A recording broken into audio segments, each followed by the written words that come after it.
Hello friends, GS study with Sanjeev sir YouTube channel पर आपका हार्दिक अभिनंदन है। आज कुछ इम्पोर्टेंट क्वेश्चन देखेंगे जो बीपीएससी टीचर एग्ज़ाम के लिए जो ईवीएस का क्वेश्चन है वो आज हम लोग क्वेश्चन कुछ मोस्ट इम्पोर्टेंट क्वेश्चन लगाएंगे। पर्यावरण एवं पारिस्थितिकी इनको बोला जाता है, इन्वायरमेंट स्टडीज़।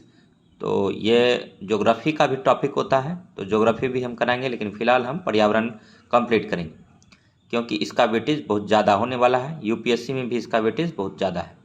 खेती की सर्वाधिक प्राचीन प्रणाली है तो झूम कृषि है, और मनुष्य के लिए सर्वाधिक कार्य सक्षम तापमान है 25 डिग्री सेंटीग्रेड तापमान है।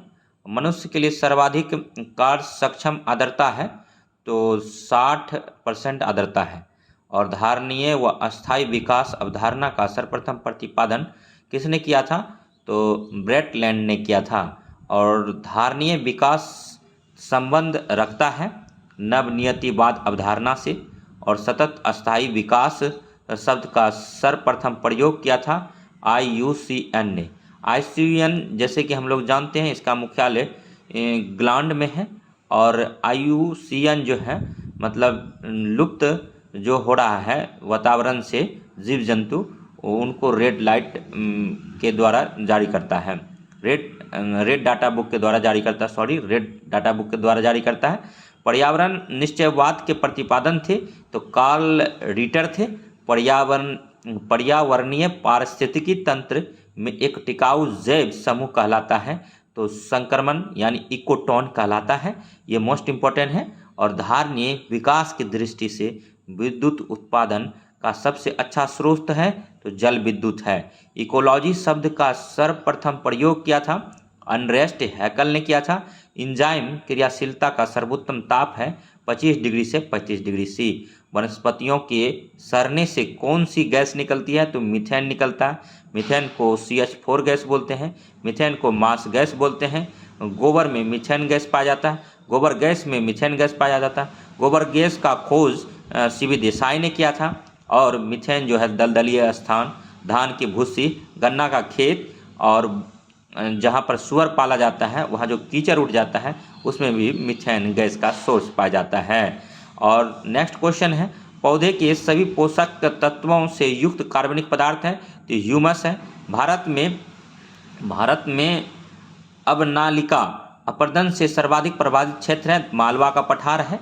और नेक्स्ट अब देखेंगे, भारत में सर्वाधिक अवनालिका अपर्दन करने वाली नदी है तो चंबल नदी है। सर्वाधिक कार्बनिक पदार्थ पाए जाते हैं पीट मृदा में पाया जाता है। और क्लोरोफिल निर्माण के लिए आवश्यक तत्व है तो मैग्नीशियम है। और वाष्पोत्सर्जन क्रिया के लिए आवश्यक तत्व है पोटेशियम। और जलक्रांत मृदा में किस प्रकार की वनस्पति मिलती है? तो मैनग्रोव मिलता है। और मैनग्रोव वन का जो विस्तार है वेस्ट बंगाल में सबसे ज़्यादा है। भारत में बात करें तो पौधे पर पड़ने वाले सूर्य प्रकाश का अवशोषण 83%, परावर्तन 12% एवं पारगत यानी ट्रांसमिटेड ह्यूमिडिटी फॉग 5% होता है। और नेक्स्ट देखेंगे दोस्तों कि पौधे द्वारा अवशोषित किए गए प्रकाश 83% का केवल 4% भाग प्रकाश के संश्लेषण में काम आता है, बाकी 79% भाग वातावरण में विसरित हो जाते हैं। और प्रकाश संश्लेषण में विकिरण ऊर्जा का रासायनिक ऊर्जा में परिवर्तन होता है। प्रकाश संश्लेषण में क्या होता है? तो विकिरण ऊर्जा का प्रकाश ऊर्जा में कन्वर्ट होता है। प्रकाश संश्लेषण में विकिरण ऊर्जा का रासायनिक ऊर्जा में परिवर्तन होता है। और नेक्स्ट लाइन देखेंगे, बहुत इंपॉर्टेंट है, प्रकाश संश्लेषण में सहायक रंगों के आधार पर प्रकाश लाल एवं नीला और वाष्पो उत्सर्जन में रंध्रों का खुलना एवं बंद होना निर्भर करता है प्रकाश पर। और कीट भक्षी पौधा है यूटिकुलेरिया है, नैफिथिन्स है, और डायनिया है, और ड्रोसा है। ये मेघालय में पाया जाता है। ये कीट भक्षी पौधा वहीं उगते हैं जहाँ नाइट्रोजन का अभाव होता है।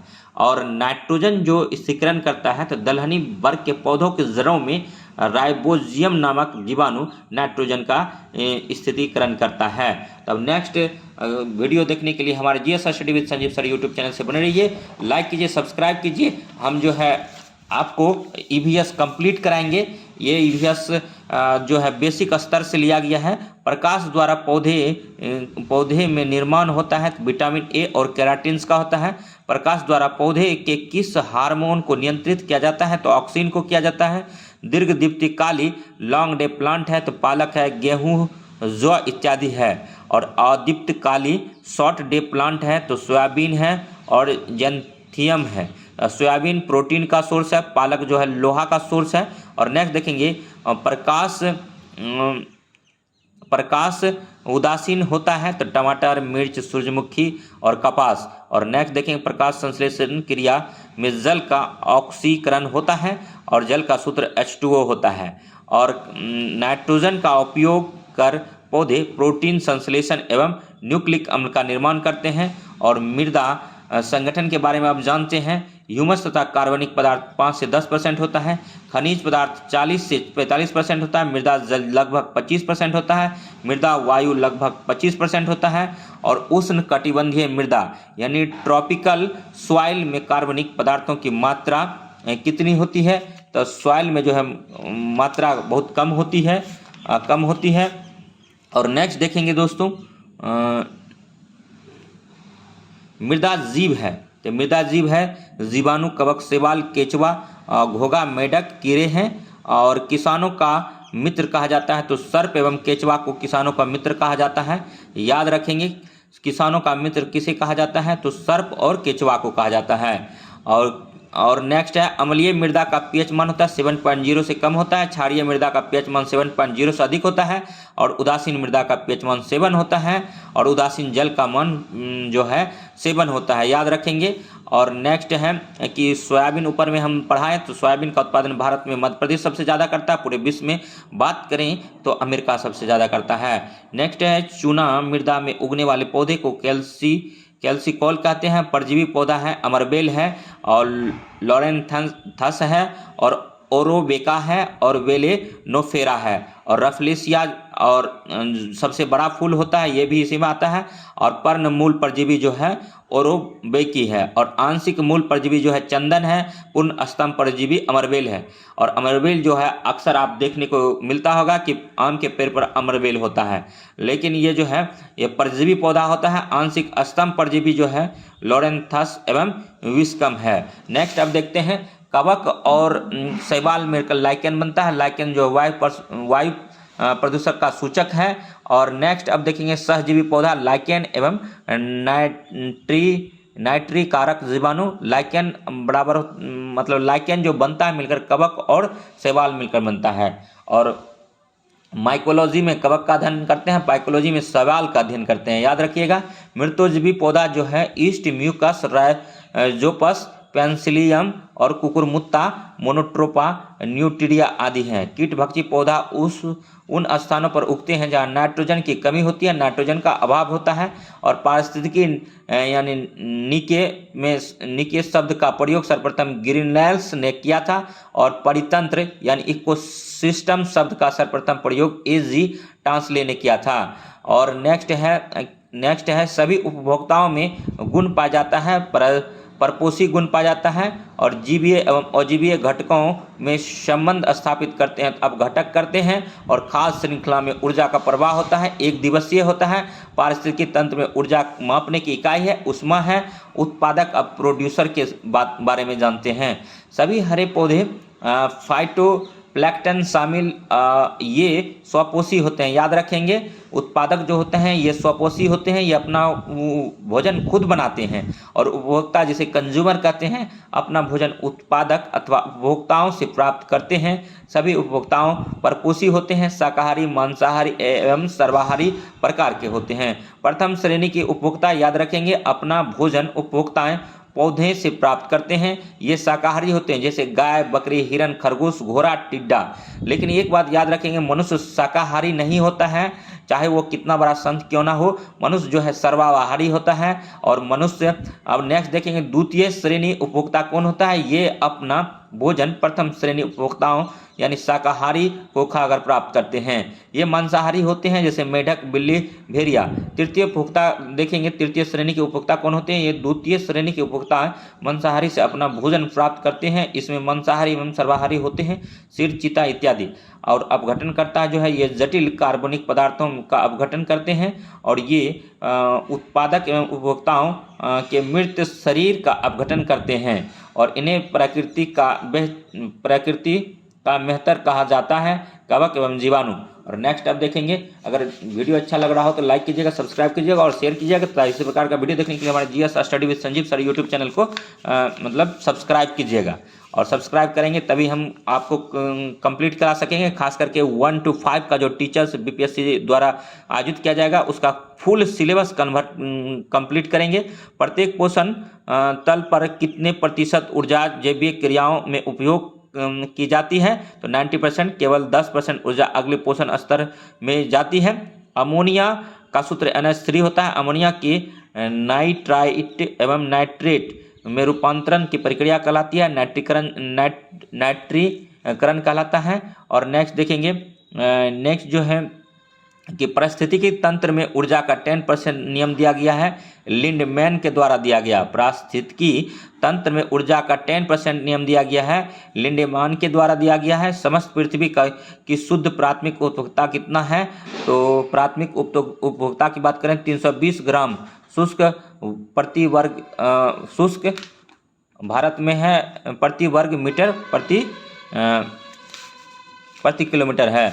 और नेक्स्ट देखेंगे, सामान्य रूप से भूमध्य रेखा से ध्रुवों की ओर जाने पर प्राथमिक उत्पादकता पर क्या प्रभाव पड़ता है? तो कम हो जाती है। और पारिस्थितिकी पिरामिड्स जीव भार का पिरामिड उल्टा एवं सीधा दोनों होता है।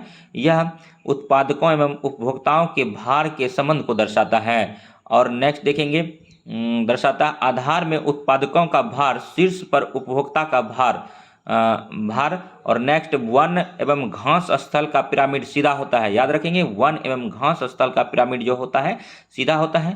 तालाब के पारितंत्र का पिरामिड उल्टा होता है। यहाँ से डायरेक्ट क्वेश्चन पूछा जाता है कि तालाब के पारितंत्र का पिरामिड कैसा होता है? तो उल्टा होता है। जीव संख्या का पिरामिड उल्टा एवं सीधा दोनों प्रकार का होता है। उत्पादकों एवं उपभोक्ताओं की संख्या के संबंध को दर्शाता है। आधार में उत्पादकों की संख्या, शीर्ष पर उपभोक्ताओं की संख्या। नेक्स्ट है, घास स्थल एवं फसल स्थल का पिरामिड सीधा होता है।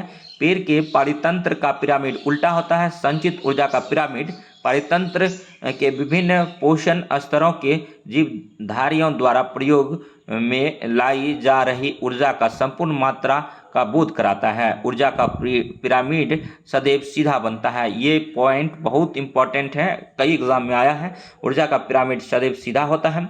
पर्यावरण में ऊर्जा का प्रभाव सदैव एक दिशात्मक होता है, ये भी इंपॉर्टेंट लाइन है। और विश्व में सर्वाधिक नेट प्राथमिक उपभोक्ता कहाँ पाई जाती है? तो उष्ण कटिबंधीय वर्षा वन में पाया जाता है। नेक्स्ट आप देखेंगे, अगर वीडियो अच्छा लग रहा हो तो लाइक कीजिए, सब्सक्राइब कीजिए, फटाफट शेयर कीजिए। और विश्व की संपूर्ण क्षेत्रफल का नेट प्राथमिक उत्पादन है तो 155.2 × 10⁹ टन प्रति वर्ष है। मरुस्थल में उगने वाले पौधे कहलाते हैं जीरोफाइट कहलाते हैं। मोस्ट इंपोर्टेंट क्वेश्चन है, मरुस्थल में उगने वाले पौधे क्या कहलाते हैं? जीरोफाइट कहलाते हैं। और भारत का सबसे बड़ा मरुस्थल थार है जो कि इंडिया और पाकिस्तान में कुछ क्षेत्र है। पौधे किस प्रकार का जल अवशोषित करते हैं? तो केशिका जल अवशोषित करते हैं। और मृदा में उपस्थित अपक्षेत्य होने वाला कार्बनिक पदार्थ है ह्यूमस है। और परितंत्र का गति के हृदय कहलाता है ऊर्जा प्रवाह एवं भू जैव रासायनिक चक्र। नेक्स्ट है, जीवों के खाद्य स्वभाव में जितनी विविधता होगी खाद्य श्रृंखला उतना ही अधिक लंबी होगी। और परितंत्र में ऊर्जा का प्राथमिक स्रोत है सूर्य का प्रकाश है। जैव मंडल में एक ही जाति की संख्या को कहते हैं जनसंख्या कहते हैं। और एक से अधिक जातियों के समूह जो एक स्थान पर रहता है कहलाता है जैव समुदाय कहलाता है। और प्रकृति में मुख्य ऊर्जा का प्रमुख स्रोत क्या है? तो सूर्य है। प्रकृति में ऊर्जा का मुख्य स्रोत है तो सन है, और सन जो है हाइड्रोजन का गोला है। हाइड्रोजन यहाँ हमेशा कन्वर्ट होते रहता है हीलियम में, और यहाँ नाभिकीय संलयन होता है। और सूर्य से जो पृथ्वी पर रोशनी आती है, पराबैंगनी किरणें आती है, कितना मिनट में आता है? 8 मिनट 16.6 सेकेंड में आता है। और 2 पारिस्थितिकी तंत्रों के मध्य में संक्रमण क्षेत्र को कहते हैं इक्वेटोरियन कहते हैं। सूर्य क्या है? एक तारा है। और एक आहार श्रृंखला में कितनी कड़ियां होती है? तो 4 होता है। मृदा में उपस्थित जल की कुल मात्रा को कहते हैं होलार्ड कहते हैं। और सर्वाधिक अस्थायी पारिस्थितिकी तंत्र है महासागर का। मोस्ट इंपोर्टेंट क्वेश्चन है। और अंतर्राष्ट्रीय अम्ल वर्षा सूचक केंद्र स्थापित किया गया है ओस्लो में। और नेक्स्ट देखेंगे कि ओस्लो में किया गया है, ओस्लो में किया गया। और भारत में मैंग्रोव वनस्पति सर्वाधिक विस्तृत है, सुंदरबन में है। और कौन सा पारिस्थितिकी तंत्र पृथ्वी पर सर्वाधिक क्षेत्र में फैला है? तो सामुद्रिक है। और भूगोल को मानव पारिस्थितिकी के रूप में परिभाषित किया है हॉर्लोन बेरोज ने किया है। और पारिस्थितिकी तंत्र में होता है ऊर्जा का लाभ एवं खनिजों की हानि। पारिस्थितिकी उत्पादकता का क्रम घटते क्रम में उस कटिबंधीय वर्षावन सर्वाधिक है, उसके बाद ज्वार नदमुख है, उसके बाद शीतोष्ण कटिबंधीय वन है, उसके बाद सवाना क्षेत्र है, उसके बाद कृषि क्षेत्र है, उसके बाद घास स्थल है, उसके बाद टुंडा एवं अल्पाइन है। और सबसे कम उत्पादकता होती है रेगिस्तानी क्षेत्रों में। और नाइट्रोजन स्थिरीकरण जीवाणु है तो क्लॉस्ट्रीडियम है, एजोवेक्टर है, और क्लेबसिएला है, और क्लोरोवियम है, और राइजोस्पाइलम है, और राइबोजियम है। ये सब क्या करता है? नाइट्रोजन स्थिरीकरण जीवाणु है। नाइट्रोजन स्थिरीकरण शैवाल और नॉन स्टॉक एनाबिना और ओलोसीरा और ग्लाइयोट्रिकिया और क्लोथ्रिक्स एंड रिब्यूलिडिया होता है। अगर वीडियो अच्छा लगा तो लाइक कीजिए, सब्सक्राइब कीजिए और शेयर कीजिए। तथा इसी प्रकार का वीडियो देखने के लिए हमारे GS study with Sanjeev sir YouTube channel बने रहिए। तब तक के लिए धन्यवाद। इसका नेक्स्ट का कंप्लीट करेंगे। ये कम से कम 20 से 25 पेज का नोट्स है। अगर वीडियो अच्छा लग रहा हो तो कमेंट कीजिए कि हाँ सर कंटिन्यू कीजिए, नहीं तो कोई बात नहीं है।